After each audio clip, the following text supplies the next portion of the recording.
y a deux regards qu'il faut que nous portions. Le premier, c'est à quel stade de développement du projet en est la start-up, parce qu'à chaque stade correspond à un besoin, une solution de financement différente. Donc est-ce qu'on en est uniquement au stade de l'idée qui doit devenir un produit, du produit qui doit devenir une application, et puis après, en phase de commercialisation, et tous les acteurs, ça va du love, ce qu'on appelle la love money, au prêt aux dirigeants, à l'intervention de fonds de capital d'amorçage et au prêt bancaire, bien évidemment.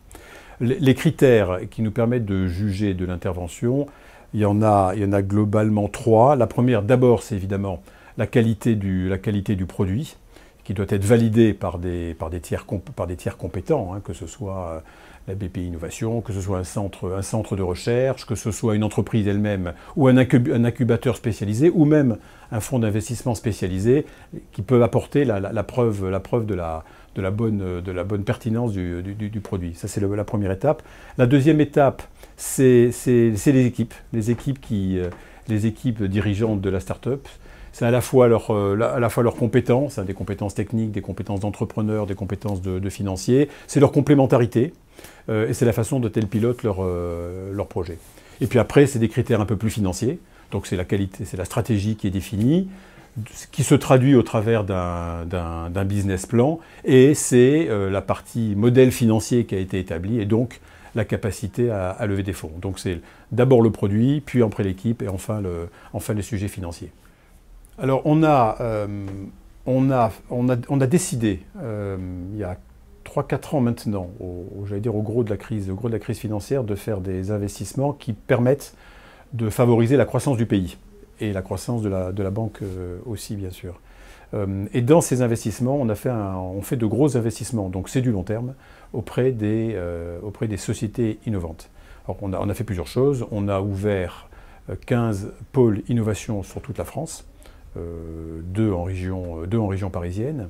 On a fait des investissements en matière de capital amorçage. On a décidé d'investir dans des fonds d'amorçage régionaux et nationaux.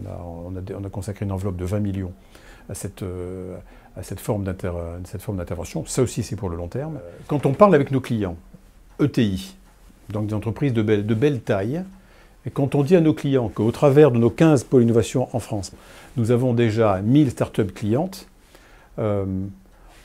et qu'on pose la question à ces ETI, est-ce qu'elles ont des sujets de recherche sur lesquels elles seraient prêtes à faire de la co-innovation avec des startups en demandant, en externalisant une partie de leur recherche auprès de startups, on reçoit un accueil extrêmement favorable.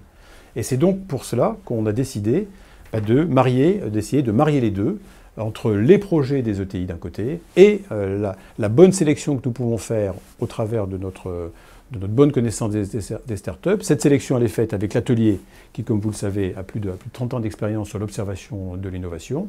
Donc l'atelier est l'opérateur qui va bien identifier le projet avec l'ETI, qui va sélectionner la startup qui permettra d'accompagner, de travailler avec l'ETI sur le projet qu'ils vont ensemble définir, et entre 4 mois et 6 mois, se mettront en accélération dans des locaux BNP Paribas d'ailleurs, au centre de Paris, pour déboucher sur la concrétisation et la réalisation d'un projet. Ensuite, soit la start-up peut se développer, soit l'ETI pourra développer son projet d'elle-même. On encadrera bien sûr tout ça dans leur relation. Mais c'est un projet, Innov & Connect, c'est un projet, on devrait ouvrir dans le courant du premier trimestre 2015. C'est une initiative, on est la première banque à avoir pris cette initiative. Elle vient de l'écoute de nos clients entreprises, avec lesquels on a des relations très, très profondes, comme de l'observation des demandes de développement des startups qui sont aussi nos clients.